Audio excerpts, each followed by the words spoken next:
Position sizing అంటే ఏంటో ఈ వీడియోలో మాట్లాడుకోవచ్చు. సో ఇది చాలా ఇంట్రెస్టింగ్‌గా ఉంటుంది అండ్ మీకు రివార్డ్ కూడా తెచ్చిపెడుతుంది. సో అందరూ వినండి జాగ్రత్తగా. సో అసలు పొజిషన్ సైజింగ్ అంటే ఏందంటే, ఇప్పుడు ఎగ్జాంపుల్ మీరు 1,00,000తో ట్రేడ్ చేద్దాం అనుకుంటున్నారు. సో నేను ముందు వీడియోలో చెప్పాను కదా! 1% అనేది మీ స్టాప్ లాస్ అనమాట. సో ఇప్పుడు మీరేం చేయాలంటే పొజిషన్ సైజింగ్ అంటే ఏందంటే, ఇప్పుడు ఈరోజు మీరు ట్రేడ్ చేస్తున్నారు.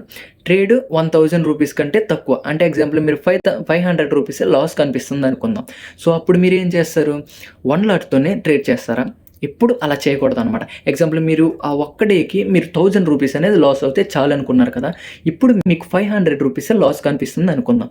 సో మీరు ఇప్పుడు ఏం చేయాలో తెలుసా? లాట్ సైజ్ అనేది పెంచాలనమాట. ఇంతకుముందు మీరు 1 లాట్‌లో 500 అనేది రిస్క్ ఉంది. అండ్ మీకు పర్ డేకి 1000 రూపీస్ రిస్క్ తీసుకోగలరు కదా! రిస్క్ తీసుకున్నప్పుడు ఏం చేయాలో తెలుసా? మీకు 1000 రూపీస్ కాస్త 500 లాసే కనిపిస్తుంది కాబట్టి మీరు పొజిషన్ సైజ్ అనేది పెంచాలనమాట. 1 లాట్ ప్లేస్‌లో అండ్ 2 లాట్స్ తీసుకుంటే మీ రివార్డ్ కూడా పెరుగుద్దనమాట.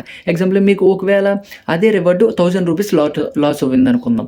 సో లాస్ అయింది కాబట్టి మీరు ట్రేడ్ చేయరు. అదే మీకు 500 రూపీస్ లాస్ కనబడుతుంది కాబట్టి ఇంకొక 500 రూపీస్ కూడా లాస్ చేసుకోవాలనమాట.